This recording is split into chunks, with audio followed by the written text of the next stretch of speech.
What is going on, everybody? Welcome to this bonus episode featuring a collection of the best moments from the Macro Hour podcast during season 1.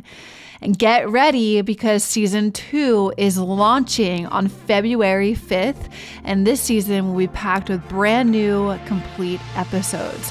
For now, tune into this bonus one.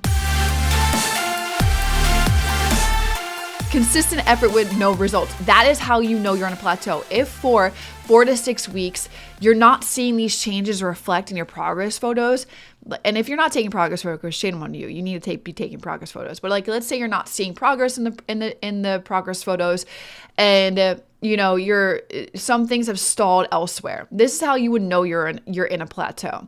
The second thing that marries with the first one is that you've stalled strength or endurance gains, right? You're stalling in the amount of weight that you can lift. Like if you're not progressing in the weights that you lift, or let's say you're focusing on some type of endurance running and those levels they're pretty much stalled at this point. Like you're not experiencing a progress with it.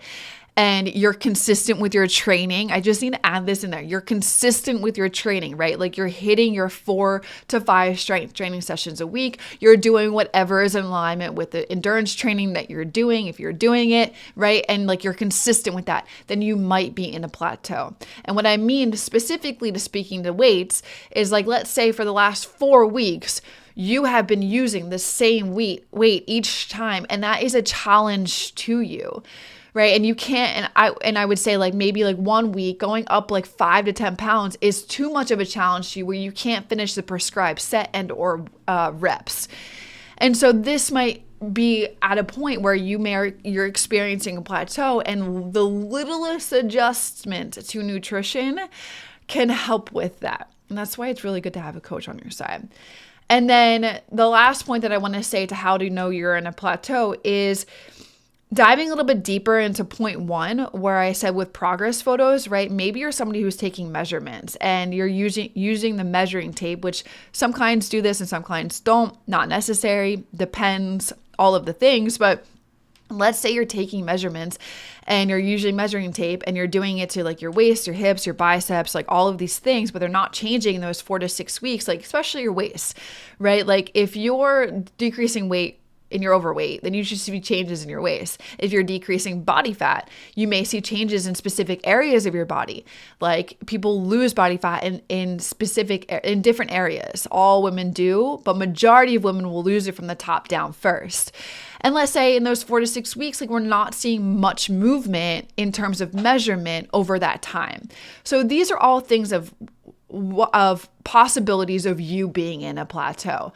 But the first one I spoke to is probably the most obvious one, is like consistent effort with no results, right? You're being consistent, you're honest with your consistency, and we're still not seeing any progress. So then we would make some adjustments, right? And adjustments I'm not going to dive into because we're just speaking to like how to speaking to when you know you're in a plateau and what you can do to overcome it. And adjustments would be very individual for the person, whatever that person may be experiencing, why we're in a plateau, what's going on, lifestyle, X, Y, and Z, right? There's many factors that could be a thing, but I just wanted to give you these strategies in terms of like how to know you're in it, right? And these are the ones to know how you're in it. With strength workouts, where your workouts don't really burn that many calories, but those workouts require strength and muscle. Now your body is like, let's build this muscle and we can be less efficient with calories so that you can build that muscle, which is what will speed up your metabolism and help aid in the fat loss that you want to see with your body. You guys you see all these people who like routinely go into the gym, right? Maybe you can like picture the people that are on the cardio equipment when you walk into the gym and you're like, oh my God, I see this person all the time doing the same thing every week. And so they're in there for like 1 hour to 2 hours and doing cardio, all different cardio equipment. They go from like the treadmill to the elliptical to the Stairmaster. And they may be paying like such fine-tuned attention to how many calories they eat during the day. Like maybe these guys are like trying to eat better. They're like, oh, I'm counting calories. I'm paying attention. I'm eating better. And now I'm going in. I'm watching the equipment tell me I'm burning X, Y, and Z. And so they're watching that every other workout sessions and they're using that measuring tool built into the machines. And so like I ate 1,800 calories today and I burned 600 calories on this treadmill. Awesome. That number on those machines virtually has nothing to do with anything. Okay. What they don't realize, what those people on those machines, or maybe this was you, this was definitely me. Okay. So you're not alone if this is you. And I'm hoping that I'm just going to make some light bulbs go off in your brain today. But what they didn't realize is that over a long period of time that they've been doing the same exact thing is that they've actually been slowing down their metabolism by conserving calories for that activity.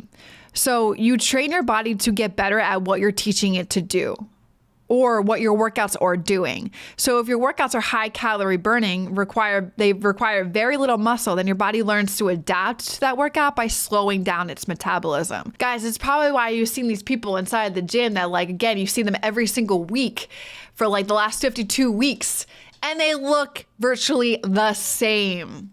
Right? Maybe they've lost some weight, okay? But it's not conducive to building muscle. Strength training is essential for building muscle, increasing strength, and so much more. So by using resistance to target specific muscles, such as weightlifting, resistance band training, or body weight exercises, you're causing micro tears in the muscle fibers to happen, which then repair and grow back stronger and bigger. This is how you build muscle mass. This is how you increase muscle mass, which is what being toned means. Side note, I freaking hate that word toned, you guys. Toned is building muscle, but women get so afraid, and I'm going to talk about this in another podcast, to build muscle because it's going to make them bulky. That is so not true, okay? Strength training, breaking down these fibers, making them grow back stronger and bigger is how you build muscle and increase muscle mass. That is how you get toned. That is how you get a lean, toned body. And is important for overall health, strength, and your metabolism. Thank you guys so much for tuning in. And don't forget, season 2 of the Macro Hour podcast launches on February 5th. Guys, I am so excited. I cannot wait to share more engaging and insightful episodes with you all. Now, until then, keep listening, and I will see you on February 5th.